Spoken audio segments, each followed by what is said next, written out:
5월 4일 목요일 새벽 말씀입니다. 시편 7편 1에서 17절입니다.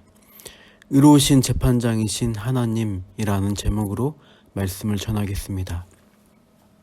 시편 7편의 표제가 특이합니다. 다윗의 시가욘이라고 되어 있습니다. 시가욘이라는 이 표현은 시편 전체에서 7편 표제에만 나옵니다. 방황하다, 비틀거리다는 히브리어 샤가에서 그 동사에서 유래한 것으로 추정합니다. 또는 같은 세머 계통인 아카도 셰구라는 동사, 탄식하다는 뜻으로 보는데요. 여기서도 유래한 것 같습니다. 그래서 이 시가욘이 탄식시를 표시하는 표지라고도 하고, 또 심한 정신적 충격에 의해 비틀거리는 그 마음의 상태를 놀이하는 슬픔의 노래라고도 할 수 있겠습니다. 또한 이 표제에 베냐민인 구시가 나오는데 정확하게 누구인지 알 수 없지만 이 다윗의 시편이란 배경을 생각해 볼 때 사울 왕과 같은 지파 사람으로서 다윗을 의미한 인물로 보입니다. 사울 왕 주변 신하들 상당수가 베냐민 지파 측근들이 등용되었는데, 그렇잖아도 다윗을 의심하는 사울 왕을 충동질해서 다윗을 공박하게 했던 그 측근 중 한 사람이 이 베냐민 사람 구시일 것으로 보입니다. 본 시편은 무고하게 중상모략을 당하고 정죄받는 상황에 놓인 신자가 어떻게 대처하며 기도할 것인가를 잘 보여줍니다. 1절, 2절은 구원에 대한 간구입니다. 구원자이신 여호와 내 하나님을 직접 부릅니다. 여호와 내 하나님이여, 내가 주께 피하오니 나를 쫓아오는 모든 자들에게서 나를 구원하여 내소서. 많은 대적자들이 시인을 쫓아 공격합니다. 그래서 시인은 구원하여 건져달라고 하죠. 구원받는 상황은 아직 오지 않은 미래이지만, 그러나 현재 상황에서 필요한 것은 당장 보호받는 일입니다. 급한 대로 주께 피하며 기도합니다. 당장 시인을 건져낼 자가 없으면 어떻게 되는가? 2절, 건져낼 자가 없으면 그들이 사자같이 나를 찢고 뜯을까 하나이다. 사자가 맹렬하게 달려들어 끔찍한 일을 벌이는 모습에 비유합니다. 이것을 원어로 보면 언어 유희가 있죠. 1절 쫓다, 추적하다는 라다프입니다. 2절 찢다, 정확하게 물어뜯다는 것은 타라프입니다. 또 그 다음에 뜯다, 산산에 찢다는 파라트입니다. 라다프, 추적하고, 타라프, 물어뜯고, 파라트, 산산조각으로 찢어내는 장면이 사자가 약한 짐승을 잔혹하게 죽이고 먹는 그 장면이 연상되는 것이죠. 시인을 쫓는 자들이 그렇게 무시무시한 사자처럼 거짓된 독설로 시인을 물어뜯고 산산조각 내려고 하는 것이죠. 그런 상황에서 시인은 여호와 하나님께 피하며 기도하는 겁니다. 3절도 다시 여호와 내 하나님을 부릅니다. 여호와 내 하나님이여, 창조자이자 주권자이신 하나님을 나의 하나님으로 친밀한 분으로 부르며 기도합니다. 내가 억울한 일 당하고 박해받을 때 우리도 역시 그분을 불러야 합니다. 나의 하나님이신 분, 나를 아시고 내 상황과 형편을 다 아시는 나의 친밀하신 하나님을 의지하고 그분께 피하시기를 바랍니다. 3절, 4절에서 시인은 자신이 정말로 대적들이 주장하는 그런 범죄함이 있는지 재판하고 심판해 달라고 하나님께 청원합니다. 만약의 상황을 3번이나 반복하죠. 우리말에는 빠져있지만 만약이 있습니다. 만약 내가 이런 일을 행하였거나, 즉 대적들이 고소하는 그런 일을 했다는 가정이죠. 또 만약 내 손에 죄악이 있거나, 4절 만약 화친한 자를 악으로 갚았거나 내 대적에게서 까닭 없이 빼앗았거든. 그런 범죄를 했다면 5절 원수가 내 영혼을 쫓아잡아, 즉 사자가 물어뜯게 하듯 두라고 하시는 거죠. 내 생명을 땅에 짓밟도록 하시고 내 영광을 먼지 속에 살게 하시라고 요청하고 있습니다. 즉 저주의 맹세 형태로 시인 자신의 무고함을 확고하게 강조하는 어법을 구사합니다. 이렇게 3절에서 5절은 죄와 그 보응에 대한 단락입니다. 시인 자신에게 죄가 있다면 마땅한 보응을 내려달라 간청하는 것이죠. 다음에 6절에서 8절 상반절까지는 공의로우신 하나님을 묘사합니다. 여호와여 진노로 일어나사 내 대적들의 노를 막으시며 나를 위하여 깨소서. 주께서 심판을 명령하셨나이다. 공정하게 심판하시는 하나님이 나서셔서 해결해 달라고 요청합니다. 일어나소서, 막으소서, 깨소서. 연속된 동사 명령형으로 외치는 그 시인의 간절함을 볼 수 있습니다. 그리고 7절은 종말론적 심판의 모습을 연상케 합니다.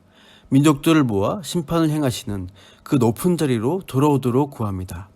8절도 마찬가지죠. 여호와께서 만민에게 심판을 행하시오니, 만민을 심판하시는 최종적 심판자로서 그 하나님을 불러서라도 지금 나의 억울함을 신원해 달라고 간구합니다. 이렇게 공의로우신 재판장이신 하나님을 부르고 있습니다.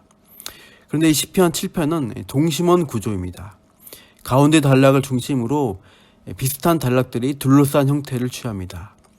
이 가운데 8절 하반절부터 9절까지 이 가운데 단락을 둘러싼 구조를 볼 수 있죠. 그러니까 정의의 하나님에 대한 묘사가 6절부터 8절 상반절 있고, 다음에 9절 이후 10절부터 13절에도 나옵니다. 넘어가서 10절 보시면 나의 방패는 마음이 정직한 자를 구원하시는 하나님께 있도다. 구원자신 하나님이 어떤 분이신가? 11절 의로우신 재판장이시고 매일 분노하시는 하나님이시다. 심판자로서 12절 보시면 사람이 회개하지 아니하면 철저한 심판을 내리신다는 겁니다. 칼을 가시고 활을 당겨 즉각 쏠 준비를 하시는 분이고, 13절 죽일 도구를 예비하시는데 불화살 같은 치명적 무기로 심판하시는 분으로 묘사합니다. 하나님은 죄에 대해서 절대 묵과하지 않으시고 무서운 심판으로 행하시는, 죄에 대해서 분노하시는 하나님이시다고 말씀하시죠. 그렇게 죄에 대해서 철저하게 처단하시는 것이 의로운 재판장이 할 일입니다. 지금 시인을 무고하게 음해하고 박해하며 죽이려 하는 세력들의 죄를 하나님이 반드시 벌하실 것을 고백하는 것이죠. 12절 말씀대로 죄를 회개하지 않으면 그 죄값을 자신들이 다 치르게 하실 것입니다. 이렇게 정의의 하나님을 묘사한 단락, 이것이 묘사하고 나서 그 다음에 이어진 단락은 14절부터 16절인데 역시 죄와 보응에 대한 단락이 반복됩니다. 아까 3절에서 5절 단락이 죄와 보응에 대한 단락이었습니다. 시인 자신이 만약 죄가 있다면 내 영혼, 내 생명, 내 영광을 다 짓밟게 달라고 보응을 말씀했죠. 이에 대응되어서 14절부터 16절에 이 시인을 겁박하는 악인들에 대한 죄와 보응을 간구합니다. 14절 악인이 죄악을 낳음이요 재앙을 베어 거짓을 낳았도다. 마치 야고보서 1장 15절에 욕심이 잉태한 즉 죄를 낳고 죄가 장성한 즉 사망을 낳느니라 말씀을 연상케 합니다. 죄를 잉태와 임신의 은유로 표현하죠. 마치 여인이 아이를 잉태하듯 죄악을 잉태하는 모습인데, 이 재앙을 잉태하여 거짓이라는 아기를 낳은, 그래서 거짓의 죄악을 이렇게 표현합니다. 악인의 죄가 어느 날 갑자기 튀어나온 것이 아니라 죄악의 씨가 뿌려지고 그것이 임신이 되고 배양되어서 장성하게 되고 드디어 무서운 실체를 드러내는 것을 이렇게 아이 낳는 모습으로 생생하게 묘사합니다. 사람들의 죄가 갑자기 발산되는 게 아니죠.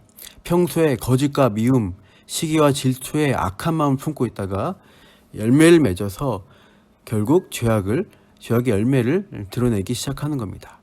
그런 악행들에 대해 의로우신 재판장이신 하나님은 마땅한 보응을 하신다는 겁니다. 15절 16절 그가 웅덩이를 파 만들리며 제가 만든 함정에 빠졌도다. 그의 재앙은 자기 머리로 돌아가고 그의 포악은 자기 정수리에 내리리로다. 스스로 만든 웅덩이 함정에 빠져서 재앙을 결국 자기 머리와 정수리에 내리게 하는 보응이 있을 것을 경고합니다. 결국 죄를 계속 쌓는 자는 자기 무덤을 파는 것으로 결국은 멸망당하게 되는 것이죠. 정의의 하나님께서 그렇게 갚으실 것입니다. 공경에 처한 시인은 그런 정의와 공의의 하나님이 하시는 일을 믿고 의지하는 것입니다. 죄에 대해서 보응하신 하나님으로 그 일하심을 말씀하고 있죠. 이런 하나님에 대해서 자신에 대해서의 무고함을 신원하는데 가운데 단락 8절 하반절부터 9절 보시면 여호와여 나의 의와 나의 성실함을 따라 나를 심판하소서. 악인의 악을 끊고 의인을 세우소서. 의로우신 하나님이 사람의 마음과 양심을 감찰하시나이다. 시인이 예수님처럼 죄 없는 완전함을 자랑하는 것이 아닙니다. 현재 대적들의 중상모략에 대해 떳떳한 마음과 깨끗한 양심을 가졌다고 시인은 당당하게 고백하는 것입니다. 시인은 항상 자신의 중심을 하나님 앞에 정직하게 구하며 설령 지은 죄가 있다면 그것을 가지고 회개했을 것입니다. 그리고 대적들이 중상모략하는 그 악한 일들을 하지 않는 것을 하나님이 보시고 감찰해 주시고 나의 의로움과 성실함을 따라서 심판해 달라고 구하고 있습니다. 그만큼 이 시인은 하나님 앞에 정직하고 바른 삶을 살았던 것을 보여주고 있습니다. 우리도 하나님 앞에 내 마음과 양심을 감찰하여서 내가 정직한 자로 하나님과의 관계에 바른 자로서 있다는 것을 항상 드러내며 관계 맺으며 살아가야 할 것입니다. 때때로 우리가 약하고 죄 지으며 넘어지겠죠. 그러나 우리가 어떻게 합니까? 요한 1서 1장 9절 말씀처럼 우리가 우리 죄를 자백하면 그는 미쁘시고 의로우사 우리 죄를 사하시며 우리를 모든 불의에서 깨끗하게 하실 것이다고 했습니다. 하나님이 우리가 죄를 자백할 때 용서하실 것이고 그 바른 관계로 우리를 회복하여 주실 것입니다. 그런 용서받은 예수님의 은혜로 용서받은 자는 이미 하나님의 진노와 심판에서 해방된 사람입니다.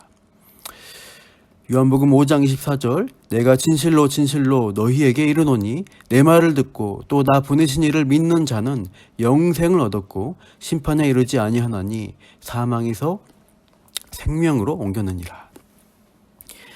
그렇게 하나님과의 관계에서 예수님의 죄 용서받고 항상 이 죄 문제를 가지고 하나님 앞에 나아가는 정직한 삶을 사는 자에게 하나님이 이 생명의 약속을 보장해 주시는 것입니다. 마지막 17절 보십시오. 그래서 시인은 현재 피난처이신 하나님께 피하며 기도로 1, 2절에서 시작했는데 미리 올 구원을 구했죠. 17절에서는 그 믿음으로 감사와 찬양으로 마무리합니다. 내가 여호와께 그의 의를 따라 감사하며 지존하신 여호와의 이름을 찬양하리로다. 이미 이 문제에 대해서 여전히 어려운 현실 가운데 있지만 하나님이 구원하여 주실 것들을 믿음으로 바라보며 감사와 찬양으로 시인은 힘내어서 또 삶을 살아가게 되는 것입니다. 우리도 그러한 삶을 하나님과의 관계에서 바른 관계를 맺어가며 하나님을 의지하며 피하며 살아가는 복된 정직한 인생으로 오늘도 붙들어 달라고 기도하시기를 바랍니다. 기도하겠습니다. 의로우신 재판관이신 하나님 아버지, 우리가 우리 죄를 자백하고 하나님 앞에 고백할 때 용서와 회복의 은혜 주실 것을 믿습니다. 예수님이 이루신 죄 용서의 은혜 때문에 우리는 연약하고 범죄하기 쉽지만 그럴 때마다 고백하며 죄를 이길 힘을 주시고 오늘도 의롭다 인정받는 성도로 살아가게 하여 주옵소서. 그렇게 은혜 주심을 바라보며 감사하며 이 모든 말씀 예수님의 이름으로 기도합니다. 아멘.